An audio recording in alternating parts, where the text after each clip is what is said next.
दरअसल ये रिश्ता क्या क्या है लाता है में 5 साल बाद हुई अरमान की अबीरा की बेटी से दोस्ती। चलो सोने वाले ट्रैक में देखने को मिलेगा कि अबीरा और अरमान की जिंदगी में आ जाएगा 5 साल का लीप रूही की और याबा रोहित की वजह से। देखने को मिलता है कि रूही की वजह से अरमान अबीरा अलग हो जाएंगे और कहीं ना कहीं नेगेटिव किरदार में नजर आएगी रूही। दक्ष और उसके यहाँ पर दक्ष तो होगा ही और उसकी बच्ची को भी देने से इनकार कर देगी और अबीरा की खुद की एक बेटी होगी जिसकी प्रेगनेंसी अब जल्द सामने आएगी, लेकिन लेप के बाद उसकी बेटी के रूप में। देखने को मिलता है कि यहाँ पर अबीरा शिफ्ट हो चुकी है दिल्ली, वो भी किसी और के पास नहीं, आरके के पास, और वहीं पर अपनी प्रैक्टिस करती है और आरके उसकी पूरी मदद करता है। देखने को मिलने वाला है कि अबीरा की उस वक्त जान किसी और ने नहीं, आरके ने ही बचाई थी और अबीरा फिर से आरके के पास पहुंच चुकी है और आरके अबीरा की बेटी का काफी ख्याल रखता है और अबीरा बहुत बड़ी लॉयर बन चुकी है और आरके और अबीरा मिलकर दोनों एक लॉ फॉर्म चलाते हैं। देखने को मिलता है कि अरमान किसी काम के सिलसिले में यहाँ पर पहुंचता है और देखने को मिलेगा कि उसकी दोस्ती किसी और से नहीं, अपनी ही बेटी से होगी।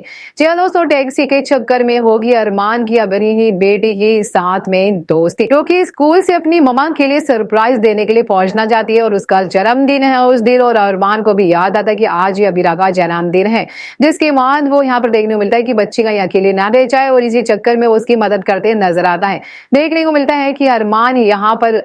अबीरा के लिए गिफ्ट चूज करता है, वो एक प्यारा सा टॉय होता है जो अबीरा को लकी चार्म होता है और वो कुछ और नहीं, वो होता है टॉर्टोइज। और यहाँ पर कहता है कि ये आपकी मम्मा को शायद पसंद आए और देखने को मिलता है ये प्यारे से खिलौने और उसके लिए बहुत ही अच्छी अच्छी चीजें लेकर जाते हैं और इसके लिए यहाँ पर देखने को मिलता है कि उसकी बच्ची की मदद करते नजर आता है, उसका घर सजाता है, सब कुछ करता है। अबीरा जब घर पहुंचती है तो इतना प्यारा सा सरप्राइज देखकर शॉक्ड हो जाती है कि ये किसने क्या आरके ने किया होगा। देखने को मिलता है कि लेकिन अबीरा की बेटी को और यहाँ पर देखने को मिला कि अबीरा की बेटी अरमान को जाते हुए जो है बाय बाय कर रही होती है और कहती है, अरमान कहता है कि मुझे बहुत देर हो चुकी है और अब आपको भी यहाँ पर रहना चाहिए और अपनी मम्मा के साथ बर्थडे सेलिब्रेट करना, मैं शायद कभी नेक्स्ट टाइम मिलूं। और यहाँ पर अबीरा चुपके से देख लेती है और आरके की भी एंट्री होती है जब अरमान अपनी गाड़ी में बैठकर जा रहा होता है और अबीरा और आरके दोनों के उड़ जाते हैं होश।